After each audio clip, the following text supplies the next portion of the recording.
को लेकर बहुत सारे बीते दिनों सवाल खड़े किए थे। तो आपको कुछ पता नहीं है, जो प्रश्न नोट दे दिया मुझे पता नहीं है, इसीलिए आपको मेहमान के तौर पर बुलाया है ताकि आप मेरे ज्ञान में वृद्धि कर पाए। उसको देखने वालों के लिए पहले चश्मा उतारना पड़ेगा। देखिए, पहले मोदी जी और गोदी जी को यह तय कर लेना होगा कि कांग्रेस पार्टी मजबूत है कि कमजोर है। आपकी भी दिक्कत यही है, ये बीजेपी की निंदा नहीं सुन सकते। बीजेपी के झूठे आरोपों का मैं जवाब दूं तो आप क्यों विचलित होते हैं? नहीं, मैं बिल्कुल एक सेकंड, अखिलेश प्रताप सिंह जी, ये जो आप मीडिया पर आरोप पहले ये तो बंद कर दीजिए आप लोग। और गोदी जी कहते हैं कि हम एकदम हाशिए पे हैं। गोदी जी से क्या मतलब है आपका? गोदी जी से क्या मतलब है? समझने वाले नहीं, समझने वाले कोई नहीं समझ रहे। साफ साफ बोलिए, क्या मतलब है आपका? क्या अखिलेश जी? रात को 3 बजे कौन ओथरी? क्या चित्रा जी, क्या चित्रा जी, क्या चित्रा जी, क्या चित्रा जी? और जब कांग्रेस पार्टी की बुरी हार हुई थी, उसके बाद उसकी जिम्मेदारी लेते हुए राहुल गांधी ने कांग्रेस के अध्यक्ष पद से इस्तीफा दे दिया था। लेकिन अब एक बार फिर से कहा जा रहा है कि राहुल गांधी बड़ी जिम्मेदारी निभाने के लिए तैयार है, यानी कि गांधी परिवार से शुरू, गांधी परिवार पर खत्म। तो ऐसे में सबक क्या सीखा है बीते 6 सालों में कांग्रेस पार्टी ने, इसी पर चर्चा की शुरुआत करेंगे। कई खास मेहमान हमारे साथ हल्ला बोल का हिस्सा बन चुके हैं। आज की इस लंबी चौड़ी बैठक से कांग्रेस पार्टी के लिए क्या निकला, क्या सबक सीखा है कांग्रेस ने बीते 6 सालों में? कांग्रेस पार्टी में तो विचारों की प्राथमिकता होती है, हर किसी को विचार व्यक्त करने का अधिकार है। ये बीजेपी नहीं है कि संघ कार्यालय से एक लिस्ट नाम आ जाएगा और उसी को बना दिया जाएगा। यहाँ संघ अध्यक्ष का एक प्रक्रिया है, चुनाव होता है और उस चुनाव में वोटिंग होती है और चुनाव में हर बार गांधी परिवार से ही अध्यक्ष बनता है। ये बहुत अच्छा है। वोटिंग से होता है, वोटिंग से होता है जनाब। हाँ, वोटिंग से होता है। बाकायदे यहाँ पे बक्से रख के चुनाव हुए सोनिया गांधी जब थी तो, और उसके पहले भी संघ परिवार से सूची नहीं आती है और हमारे यहाँ डिस्कशन भी होता है, कहीं और बीजेपी में डिस्कशन भी नहीं हो सकता है। ये अंतर है। यहाँ पे डिस्कशन से यही निकल कर आता है ना कि 99.9% लोग राहुल गांधी को चाहते हैं कि वही अध्यक्ष बने। ये अरे भाई, एक की अभिव्यक्ति वो है, अब ये दूसरे की अभिव्यक्ति आप सुना रही हैं। सबको सबकी आजादी है, सबका स्वागत है। लड़ना होगा, वो पर्चा भरेगा, वोट होगा, कन्वेंसिंग करने आते हैं प्रदेश अध्यक्ष लोग, उन प्रत्याशियों को इलेक्टोरेट से मिलाते हैं, हमारे यहाँ मीटिंगें करते हैं, वो कन्विंस करते हैं, बाकायदा फिर वोट पड़ता है। 15 दिन का टाइम दिया जाता है। अगर 2 कैंडिडेट औपचारिकता निभाना भी कहा जा सकता है ना अखिलेश जी? आप ही के नेता हैं कपिल सिब्बल, कहते हैं CWC में नॉमिनेटेड लोग होते हैं, सबसे पहले तो उसको लोकतांत्रिक बनाया जाए।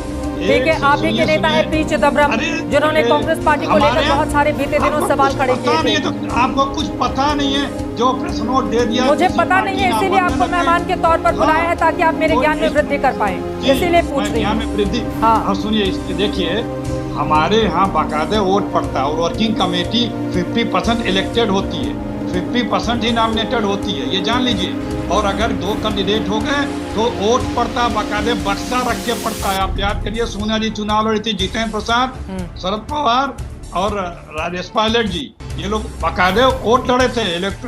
वोट पड़ा था इन लोगों के लिए और पहले भी पड़ता रहा है। और जो जीतता है, अगर 2 प्रत्याशी हो तो अभी भी उसका प्रक्रिया पूरी होगी, जो लड़ना चाहेगा लड़ेगा। बात दरअसल में यही है कि हम जीवन दल हैं, हमारे यहाँ तानाशाही नहीं, किसी का नाम आ गया वो बन जाता है। आपके वहाँ इतना लोकतंत्र होता अगर तो अध्यक्ष चुनने में इतने साल क्यों लग जाते? सबसे पहला सवाल महत्वपूर्ण यही है। और राहुल गांधी के इर्द गिर्द ही सब कुछ घूमता हुआ क्यों नजर आता? आज राहुल को फिर से क्यों कहना पड़ता कि मैं जिम्मेदारी निभाने के लिए तैयार हूँ? अब आप लोगों के मंथन से तो या तो राहुल निकल कर सामने आते हैं या तो फिर वही पुरानी बातें, कोई भी नया चेहरा या फिर नई उस तरह की ऊर्जा नजर नहीं आती है कांग्रेस पार्टी में। ऐसे में कैसे लड़ेंगे आप बीजेपी से? उसको देखने वालों के लिए पहले चश्मा उतारना पड़ेगा। देखिए, पहले मोदी जी और गोदी जी को यह तय कर लेना होगा कि कांग्रेस पार्टी मजबूत है कि कमजोर है। क्योंकि आदरणीय मोदी जी कहते हैं कि कांग्रेस पार्टी पूरे देश में भ्रम फैला दे रही है। तो अगर हम भ्रम फैला दे रहे हैं तो वो हमारे ताकत का एहसास करा रहे हैं कि हम कितने ताकतवर हैं। और गोदी जी कहते हैं कि हम एकदम हाशिए पे हैं। गोदी जी से क्या मतलब है आपका? गोदी जी से क्या मतलब है? समझने वाले नहीं, समझने वाले कोई नहीं समझ रहे। साफ साफ बोलिए, क्या मतलब है आपका? मैं कह रही हूँ कि 4 राज्यों में कांग्रेस पार्टी है, बीजेपी के मुकाबले आप कहाँ खड़े हैं? ठीक है, तो आपको हर जगह गोदी जी, मतलब चश्मा तो आप लोगों को निकालना चाहिए। मैं बता रहा हूँ, एक एक करके बता रहा हूँ। और उसके पहले अभी सुधांशु जी ने खुद गिनाया कि हमारे पार्टी में कब कब चुनाव हुए थे, किस तरह से चुनाव होते हैं। तो इससे बड़ा उदाहरण आपको क्या मिलेगा कि हमारी पार्टी में लोकतंत्र का चुनाव होता है। हमारे पार्टी में आडवाणी जी को, पितातुल आडवाणी जी को तहखाने में नहीं रख दिया जाता है कि मेरे जीवन का एक ही लक्ष्य है, जब तक मैं आडवाणी जी को पीएम न बना लूं। ये मोदी जी कहा करते थे। आडवाणी जी का क्या हाल है, जोशी जी का क्या हाल है, सिन्हा जी बाप बेटे पुत्र का क्या हाल है, सोरी जी का क्या हाल है, उमा भारती जी का क्या हाल है। और मैं दूसरे किसी का नाम ही नहीं लूंगी, मैं किसी का नाम ही नहीं लूंगी। आप तो उत्तर प्रदेश के कांग्रेस के बड़े लीडर है ना, 80 सीटें हैं लोकसभा की, कितने सांसद? एक, वो भी तब जब समाजवादी पार्टी और बीएसपी वहां से रायबरेली से चुनाव नहीं लड़ती है। अभी जो हाल ही में वहां पर चुनाव संपन्न हुए, उपचुनाव में आपको 2% वोट मिला है। आपके कितने 403 विधानसभा में आपके 7 विधायक हैं और आप गिना रहे हैं कि उनके मुख्यमंत्री कैसे बने। सारी नजर आपकी बीजेपी पर है, यही आपकी सबसे बड़ी दिक्कत है। आपकी भी दिक्कत यही है, ये बीजेपी की निंदा नहीं सुन सकते, यही दिक्कत आपकी भी है। निंदा लोकतंत्र है, निंदाएं सबकी होती रहती, हमारी भी होती, हम सुनने को तैयार हैं। बात दरअसल में ये है कि अभी आप मध्य प्रदेश और कर्नाटक गिना रहे थे, वहां लूट करके सरकारें नहीं बनाई गई हैं। हम सत्ता के बल पे सरकारें लूटते नहीं है। जनादेश मिलता है तो सम्मान करते हैं, विपक्ष में बैठने को मिलता है तो उसका सम्मान करते हैं। बिल्कुल, जैसा कि महाराष्ट्र में आप लोग कर रहे हैं। महाराष्ट्र में कांग्रेस पार्टी को बहुमत मिला था, 3 बजे कौन सरकार में शामिल। क्या अखिलेश जी, रात को 3 बजे कौन ओथ लिया था? क्या चित्रा जी, क्या चित्रा जी? अरे आप यूपी की बात कर लीजिए ना, 2022 बहुत दूर नहीं है और आपको तो आगे बढ़ के बोलना चाहिए कि मुख्यमंत्री उम्मीदवार आपको घोषित कर दिया जाए। सबसे ज्यादा पॉपुलर कांग्रेस में आप ही हैं वहां पर। हमारी चिंता मत करिए, हम राजनीतिक दल हैं, हम सत्ता के लिए ईमान धर्म नहीं बेचते हैं, ये जान लीजिए। हम संगठनात्मक व्यक्ति, हमारा संगठन सीबीआई, ईडी, इनकम टैक्स ये नहीं है, इसके बल पे हम नहीं, पैसे के बल पे हम नहीं करते हैं। 3 सीटें वहां पे करना, बंगाल में है 200 सीटें, सत्ता बना रहे हैं। अरे मुद्दा तो ये होना चाहिए कि 3 से 13 हो पाएगी कि नहीं बीजेपी बंगाल में, लेकिन 3 सीटें पाई है। आपको गाना है, आपको बताना है कि वहां सरकार आ रही है, बताएंगे। हमको गाना है, ठीक है। अब आपका भी गाना गा देती हूँ। आपके कितने हैं विधायक वहां पर? आपके कितने विधायक हैं? आप लोगों की दिक्कत यही है ना सर, कांग्रेस पार्टी खुद में मंथन करने के बजाय सीधे जो एंकर सवाल पूछे उसी पर। कांग्रेस पार्टी मुद्दा है, कांग्रेस पार्टी को लेकर सवाल क्यों नहीं पूछा जाए कि 1 साल पहले अगर अध्यक्ष पद से उन्होंने इस्तीफा दिया था तो 1 साल के बाद वो फिर अगर तैयार हो गए तो कौन सा बहुत बड़ा चेंज आ गया? आप लोगों को दर्द होने लगता है दरअसल।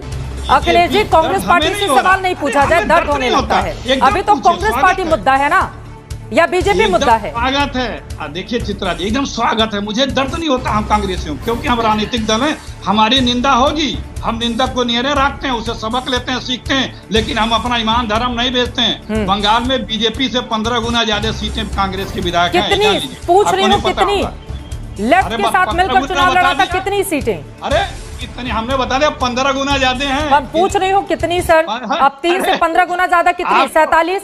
सीधे बोलिए ना आप, सीधे बोलिए। 294 में से अगर आप 47 पाकर खुश हो रहे हैं तो फिर ये आप ही को मुबारक। और इसका जवाब मैं ले लेती हूँ, ठीक है। 3 वाले सरकार बनाने आ रहे हैं, 3 वाले और 2019 सरकार बना दे रही है। अखिलेश जी 2019 आप भूल रहे हैं। आप बनावे, हमें कोई आपत्ति नहीं है, ठीक है, किसी की कोई आपत्ति नहीं है, लेकिन बात यह है कि हम निंदा भी सहते हैं। हमारे यहाँ बीजेपी में नहीं है कि कोई बोल नहीं सकता। बीजेपी के सारे एमपी, एमएलए, मिनिस्टर साफ साफ कह रहे हैं, चिट्ठी भेज रहे हैं कि कृषि बिल बेकार है। इनके एमपी रोज प्रेस कॉन्फ्रेंस कर रहे हैं। इनके शुरू में तमाम मिनिस्टरों ने बातें बोली, अब दबाव के कारण, डर के कारण, राजहट के कारण, मोदी जी के हट के कारण वो खामोश हैं। लेकिन सबको पता है कि वो उल्टा। चलिए एक जवाब ले ले। गाय इनके लिए मम्मी है पूरे देश में, जहाँ वोट मिले मम्मी मम्मी से। और अभी गोवा के मुख्यमंत्री का आया है बयान कि बीफ कम पड़ रहा है, जहाँ बीफ खिला के वोट मिले वहाँ यम्मी यम्मी, चाहे गोवा हो, चाहे कश्मीर हो, चाहे नॉर्थ ईस्ट हो। क्यों भैया? और आप बोलते हो ये आप लोगों की देन है। आप लोगों ने बाकायदा मैनिफेस्टो में लिखा था कि राम काल्पनिक सेतु है, याद है कि नहीं आपको? 2099 के 1999। अरे मेरे पास आप एक सेकंड रखिए, अरे आप 1 मिनट दिखा दे रहा हूँ। इतना झूठ बोलने लगते हैं।